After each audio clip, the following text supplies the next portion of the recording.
जब सावन में आदमी अंधा होता है तो उसे फिर हरा ही हरा दिखाई देता है। अगर आप सब लोग ध्यान से देखोगे और छोटा सा भी अगर सोच लोगे तो आप ये पाओगे कि जो सिस्टम भारत में है उस सिस्टम में हमारे लिए पैसा रखने का अधिकार नहीं है। और अभी तो आप रख ही नहीं सकते, क्योंकि बैंक में आप पैसा रखोगे तो वो सरकार का ही होता है। और 2 लाख से ज्यादा कैश रखने का नियम है नहीं भारत में। अगर 2 लाख से ज्यादा कैश घर में है तो वो ऑफेंस है। आपको 2 लाख से ज्यादा नहीं रख सकते। और बैंक का फेल हो जाते हैं, इसकी कोई गारंटी नहीं है। बैंक में रखा पैसा आपका नहीं होता। और फिर नोट बदल जाता है। अगर 2 लाख कैश आपने रखा भी है तो वो कभी भी बदल सकता है। फिर आप दोबारा बैंक भागो। तो जो सिस्टम है जिसमें हथियार नहीं रखना है, जिसमें पैसा नहीं रखना है, जिसमें इज्जत नहीं रखनी है, जिसमें जमीन नहीं रखनी है, जिसके अंदर आपको ज्ञान नहीं रखना है, ये किसी को गुलाम बनाने के लिए एसेंशियल कंडीशन होती हैं, जरूरी। यानी कि अगर किसी को आप गुलाम बनाना चाहते हैं तो ये चीजें उसके पास नहीं होनी चाहिए। अगर ये चीजें उसके पास होंगी तो वो आजाद हो जाएगा। इसलिए इन चीजों को प्रैक्टिस में आज भी मना है। आपको एक हथियार का लाइसेंस नहीं मिलेगा, आप स्टेट में कितनी भी कोशिश कर लें। और लोगों को मिल जाता है। मिलेगा भी तो बहुत बड़ी बड़ी एफडी एफडी जमा करनी पड़ती है, बड़े सोर्स लगाने पड़ते हैं। किसी किसी को मिल सकता है, कोई कैबिनेट वैबिनेट में मिनिस्ट्री हो, कोई एमएलए एमपी वगैरह हो, कोई अफसर वगैरह हो।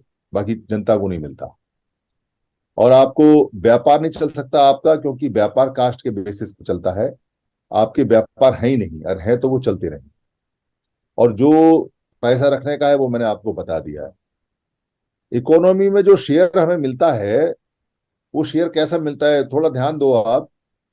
हमको मिलता है शेयर मंदिर के आगे तेल बेचने का, शनिवार के दिन नींबू बेचने का।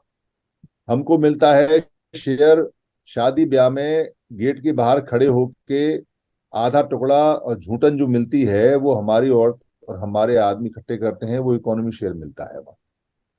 हमें शेयर मिलता है उतरन कपड़ों का। हमें शेयर मिलता है किसी बिजनेस में नौकर का और लेबर का, जिसके बिना काम नहीं चलता। हमको शेयर मिलता है कहीं ज्ञान में। दूर कहीं रहो आप, आपको सिर्फ झुकना है और पैसा देना है। बाकी ज्ञान नहीं ले सकते आप, और सुनोगे भी तो आपके कानों में शीशा। ये स्थिति आज भी है। जो G20 समिट हुआ है, उस समिट में आप ध्यान दो कि उसमें किन किन लोगों को बुलाया जाता है, किन को नहीं बुलाया जाता है। गवर्नमेंट जो पॉलिसीज बनाती है, कितनी पॉलिसीज भारत में पिछले 70 साल में हम लोगों तक पहुंची हैं। हमारे जो लोग हैं, जो SC ST कंपोनेंट वाला जो खर्चा है, जिसको कॉन्स्टिट्यूशन ऑफ इंडिया ने फिक्स किया हुआ है कि ये कंपोनेंट है उनका उनका हिस्सा बनता है और ये बजट में उनके लिए खर्चा होना चाहिए, वो आज तक बजट में पूरा खर्च नहीं हुआ। यानी हमारे लोगों का जो पैसा अलॉट होता है हमारे नाम से, हमारी प्रतिनिधि के नाम से, जो थोड़ा सा पैसा आता है वो भी हमें नहीं मिलता। इंडस्ट्रीज के अंदर जो सब्सिडीज मिलती हैं वो हम तक नहीं पहुंचती। गवर्नमेंट की जो पॉलिसीज हैं या जो बड़े बड़े ठेके हैं उनकी तो हमें हवा ही नहीं लगती, हम वहां अप्रोच नहीं कर सकते। और इवन हमारा अगर कोई अफसर, पहली बात तो अफसर वहां लगाते नहीं है ऐसे अफसरों को। और कोई लग भी जाए तो कॉर्पोरेट सेक्टर बना दिया है। अब सोशल सेक्टर नहीं है भारत। भारत अब सोशल कंट्री नहीं है, कॉर्पोरेट कंट्री है। आपको अगर पॉलिसीज बताई भी जाएंगी और आपने कहीं से पॉलिसीज ढूंढ भी ली नेट वगैरह से, तो उसको इम्प्लीमेंट करने के लिए आपको अपार पैसा चाहिए, बहुत पैसा चाहिए, तब आप इम्प्लीमेंट कर सकते हो। फिर कंपटीशन भी ओपन है, क्योंकि मार्केट ओपन है। जो अशोक के समय की हम बात करते हैं कि अशोक के समय में जो GDP टू डिजिट में थी हमारी, 21%, 25%, 33%, लगभग इतनी ज्यादा पूरे विश्व की। तो उसका कारण समझिए, उसका कारण है कि बनाने वाले हम, इंडस्ट्री यानी कि सामान बनाने वाले हम, सामान का ट्रांसपोर्टेशन कराने वाले हम लेके जाते थे। और जो क्लेन जो हम सामान की सुरक्षा के लिए लेके जाते थे वो किराए के लोग लेके जाते थे। देश को चलाने वाले हम, पॉलिसीज बनाने वाले हम, खरीदने वाले भी हम थे। देश के अंदर जो डोमेस्टिक उत्पादन खरीदते थे वो भी हम थे। उस इकोनॉमी में लगभग 100% हिस्सा हमारा अपने लोगों का होता था, पैदा करने का, बेचने का, लाने का, लेने का, बनाने का, हर काम, हर चीज की इकोनॉमी हमारी होती थी। तो संघ की इकोनॉमी होती थी वो। उसमें जब वमन लोग आए तो वो कोई पैदा नहीं करते थे, उन्होंने आज तक कुछ पैदा नहीं किया और आज भी नहीं करते। वो सिर्फ मांगते थे, वो सिर्फ मांगते थे। इसलिए उस इकोनॉमी में से जो झूठन होती थी, जो झूठन आज हमारी औरतों को और आदमियों को शादी के दरवाजे मिलती थी, वो झूठन हम उनको दिया करते थे।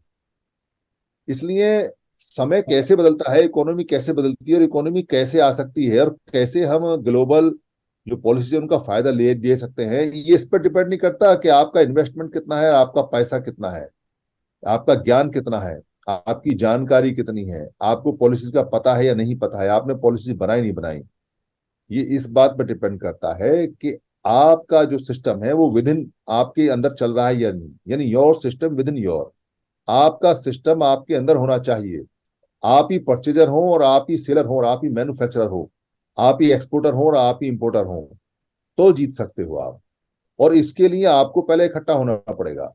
अगर इस बार इकट्ठे नहीं हुए तो कैसे मारे जाएंगे? इस बार अगर इकट्ठे नहीं हुए तो अगर आप ये सोचते हो कि कहीं कोई पॉलिसी बन रही है और सड़क बन रही है, जैसे चाइना सिल्क रूट बना रहा है, उसके पैरेलल में हम एक रूट बना रहे हैं जो रोड से व्यापार करेगा, पर उस रोड से व्यापार में हमारी भागीदारी अगर होगी तो इतनी होगी ट्रक चलाने वाली, ट्रक के क्लीनर वाली। वो जो माल होगा वो हमारा नहीं होगा, वो जो ट्रक ट्रांसपोर्टेशन होगा वो हमारा नहीं होगा, हम उसे बनाने वाले नहीं होंगे, हम आज भी नहीं है। और ये इतना आसान भी नहीं है, क्योंकि सब कुछ जा चुका है। और हमारी एक गलती की वजह से, क्योंकि हम इकट्ठे रहने की जो पावर है उसको समझ नहीं पाते, और जो लोग समझ गए वो सब कुछ ले गए हमारे हाथों से, हमारे नीचे से खींच के ले गए। हमको उन्होंने टका दिया और उस टके से उन्होंने इतने सारे टके बना लिए। इसलिए सारी पॉलिसियों से जो बड़ी पॉलिसी है वो पॉलिसी है इकट्ठा रहने की। अगर आप इकट्ठा रहोगे और व्यापार नहीं करोगे तो भी आप जीत जाओगे। अगर आप इकट्ठा रहोगे, आपके पास पैसा नहीं होगा तो भी जीत जाओगे। अगर आप इकट्ठा रहोगे, आपके पास हथियार नहीं होगा तो भी आपकी सुरक्षा हो जाएगी। क्योंकि जो इकट्ठे लोग होते हैं, समूह के लोग होते हैं, अल्पमत की चलती नहीं है। अल्पमत कोई कानून पर थोप नहीं सकता। अगर अल्पमत वाले लोग कोई कानून बना भी लेंगे, कोई व्यापार कर भी लेंगे, कोई अगर सामान कर भी लेंगे, कहीं कुछ कर भी लेंगे, तो बहुमत के लोग जब सपोर्ट ही नहीं करेंगे और जब उनको कुछ देंगे नहीं, उनसे कुछ लेन देन नहीं करेंगे, उनसे बातचीत नहीं करेंगे, तो वो करेंगे क्या? मान लो अल्पमत के लोगों ने इंडस्ट्री लगाई, पर इंडस्ट्री को चलाने के लिए उन्हें लोग चाहिए और लोगों ने मना कर दिया, तो इंडस्ट्री खत्म हो जाती है। अल्पमत के लोग अगर हथियार लेकर झगड़ा करने आए तो कितनों को मार सकते हैं हथियार से, पर बहुमत के लोग बिना हथियार के भी मार सकते हैं, और फिर बहुमत के लोग कभी भी मार सकते हैं। अल्पमत के लोगों का अगर पैसा छीन लिया, बहुमत के लोगों का अगर पैसा छीन लिया और वो सारे इकट्ठे हो गए, तो अल्पमत वाले उस पैसे का करेंगे भी क्या? आपस में सर फोड़ते रहेंगे, क्योंकि पैसे से वो बहुमत के लोगों को खरीदते हैं, उनको नौकर बनाते हैं। मगर वो इकट्ठे हो गए, उन्होंने नौकर बनने से इंकार कर दिया, तो आप उनसे काम ले भी नहीं सकते। इसलिए दुनिया में जापान जैसा कंट्री अगर बहुत ज्यादा पावरफुल है, खास तौर से अमेरिका ने जब उसको दो अटैक की थे परमाणु बम, तो वो घुटनों पे आ गया, उसके दो शहर खत्म हो गए। यहां तक कि जो जापान का संविधान है उसको संविधान भी नहीं बनाने दिया अमेरिका ने, और संविधान भी अमेरिका ने बना के दिया। जापान के पास में अपनी सेना नहीं है, वो अपनी सेना नहीं रख सकता। उन जो दो बम गिराए थे, एक तो बम गिराए और ऊपर से उसको घुटनों पे लाए और गुलाम बनाया, उसका कॉन्स्टिट्यूशन खुद बनाया और उनकी सुरक्षा की गारंटी और उनको हथियार बनाने के लिए और सेना रखने के लिए मना कर दिया। फिर भी वो हारे नहीं। वो इतने इकट्ठे लोग हैं, इतने ज्यादा हैं, क्योंकि वो संघ में रहते हैं और उन्होंने दूसरा रास्ता अपना लिया, इकोनॉमिक का। और आज दुनिया में अगर सबसे ज्यादा कर्जदार कोई है जापान का, तो वो अमेरिका है। और जो पांच बड़े बड़े देश हैं दुनिया के अंदर, जापान का टुन्नी सा देश है, जरा सा देश है। और वो जापान जैसा छोटा देश दुनिया की पांच लोगों के साथ में जो वीटो पावर करते हैं उसका हिस्सा है। इसलिए संघ में ताकत होती है, संख्या में। जो लोग ये कहते हैं कि संख्या है, संख्या तभी ताकतवर होती है जब वो इकट्ठी रहे, वरना वो तो संख्या एक एक होती है। आप वो व्यापार करना चाहते हो, व्यापार करो, पर व्यापार से पहले आप इकट्ठा होने की सोचो। अगर आप उनके व्यापार में अपनी भागीदारी डालोगे तो उनके ऊपर चलोगे, उनका उतार आएगा तो उन्हें पता होता है। जैसे जितने भी इन्वेस्टमेंट होते हैं, उन इन्वेस्टमेंट में पहले से ये पता होता है कि शेयर कब गिराना है और कब उठाना है। बड़ी बड़ी कंपनियां लगी होती हैं, पूरा अमेरिका जैसा, यूरोप जैसा यूनियन है, इनके करोड़ों अरबों डॉलर लगे होते हैं सिर्फ मार्केट को 4% उठाने के लिए और 4% नीचे, और ये बाकायदा गिराया और उठाया जाता है। तो आपको तो इन्फॉर्मेशन होगी नहीं, क्योंकि आप तो सिर्फ उसके यूजर हैं। आप तो, आपका तो चांस है, आपका तो लक है कि आपको पैसा मिल गया तो मिल गया, या लॉन्ग टर्म इन्वेस्टमेंट किया आपने तो आपका कुछ पैसा डबल हो गया। लॉन्ग टर्म में तो हो जाता है, पर शॉर्ट टर्म में नहीं होता। तो इसलिए इसके उतार चढ़ाव इतने हैं कि इसमें लोग सुसाइड भी कर जाते हैं और इसमें करोड़पति अरबपति बन जाते हैं। मैं आपको डरा नहीं रहा, पर मैं आपको सावधान कर रहा हूँ। इसलिए क्योंकि आप की कोई भी काम करें, कुछ भी करें, पर वहां इकट्ठे हो जाएं, सब जगह इकट्ठे हो जाएं अगर बचना है। इस बार हम बचेंगे नहीं अगर इकट्ठे नहीं हुए, क्योंकि कार जितनी भी आ रही हैं वो ड्राइवर लेस आ रही हैं, जो मेट्रो आ रही है वो ड्राइवर लेस आ रही है, जो मशीनें हैं वो हर चीज काम कर रही हैं, जो मैन्युफैक्चरिंग है वो मशीनें कर रही हैं, जो ट्रांसपोर्ट है वो ड्रोन से हो रहा है, एरोप्लेन जो है वो पायलट लेस हो गए हैं, पायलट फ्री एरोप्लेन हो गए हैं। जो टेक्निक आ रही है उसमें मनुष्य की आवश्यकता नहीं है, इसलिए इकोनॉमी की भी आवश्यकता नहीं पड़ेगी। मनुष्य, जो मशीनें होती हैं उनको पैसे की आवश्यकता नहीं पड़ती है। जो फैसिलिटीज हैं वो बिना पैसे के प्ले करेंगी। अगर आपको यकीन नहीं होता है तो आप देखो कि आपके हाथ से कागज का नोट जा चुका है, आपके हाथ से अब सिर्फ डिजिटल नंबर्स आ गए हैं।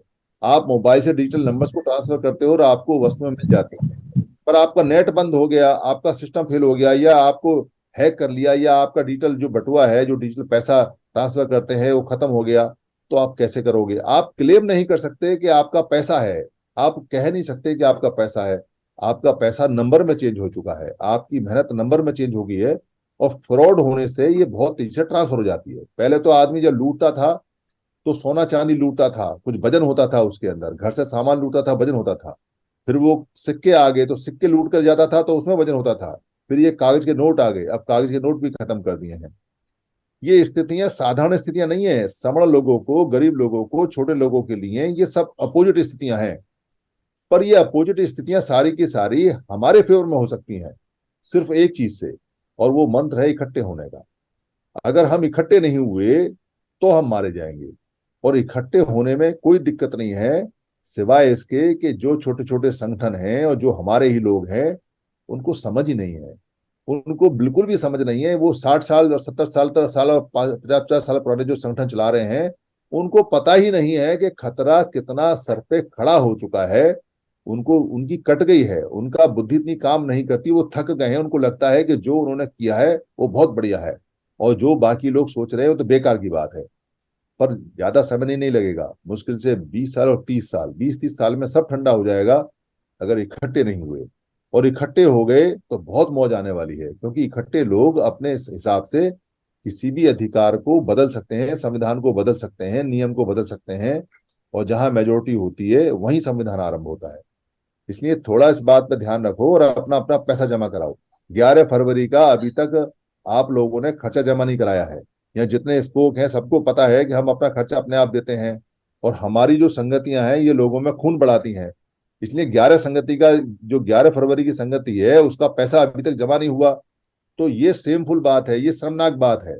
200 लोगों का पैसा आया है अभी तक। जब आपने आना ही है और जब आपको परिवार सहित वहां पहुंचना ही है, और जब आपको पता है कि जब तक जुड़ेंगे नहीं जीतेंगे नहीं, तो जितनी जल्दी जुड़ेंगे तो उतना अच्छा है। तो अपनी श्योरिटी करो, अपनी ट्रेनें बुक कराओ और अपना पैसा जमा करो। 350 रुपये अगर अपने खाने पीने के खर्चे का नहीं जमा कर सकते हो, और जो युवा है उनके 250 है, और छोटे बच्चों का सिर्फ 25 रुपया है, तो आप ये सोचो कि आपका मेंटल स्टेटस, आपकी मेंटल जो स्थिति है वो कहाँ पर है। आप इकट्ठे होने के काम को अगर प्रायोरिटी नहीं दोगे तो कोई काम आपको प्रायोरिटी नहीं देगा। आप कितने ही पढ़ जाना, कितने ही लिख जाना, कितना ही पैसा कमा लेना, कितने ही पावरफुल हो जाना, पर अगर आप इकट्ठे नहीं हो तो बहुत जल्दी खत्म हो जाओगे। बचे वही हैं जो इकट्ठे रहे हैं, और जो इकट्ठे रहे हैं वो हमेशा रूल करते हैं। अकेले आदमी का, अकेले जानवर का हमेशा शिकार ही होता है, और शिकार ही होगा, यही प्राकृतिक नियम है। और जो इकट्ठे लोग हैं वही शिकार करते हैं। पैसे के मामले में भी यही है, जिसके पास ज्यादा पैसा होता है, जिसके पास ज्यादा पैसे का संग होता है, तो वो थोड़े पैसे को खींच लेता है। ये इकोनॉमी का सिद्धांत है कि जो ज्यादा इन्वेस्टमेंट करता है, जिसके पास ज्यादा बड़ा पैसा होता है, वो छोटे पैसे को अपनी तरफ खींच लेता है, मोल भाव करके सारा माल खींच खींच लेता है। तो ज्यादा अगर पैसा बनाना है तो संघ में आ जाओ, हमारा थोड़ा थोड़ा पैसा भी इकट्ठा होके उनसे ज्यादा पैसा हो जाएगा, प्लस हमारे संघ की ताकत भी रहेगी। हम हर चीज जीत जाएंगे अगर हम इकट्ठे हो जाएंगे। और हम सब कुछ हार जाएंगे अगर हम इकट्ठे नहीं हुए। मेरे अगर किसी इस वक्तव्य से किसी को ठेस लगी हो तो मैं संघ से माफी चाहता हूँ। संघ नमामि, संघ नमामि, संघ नमामि।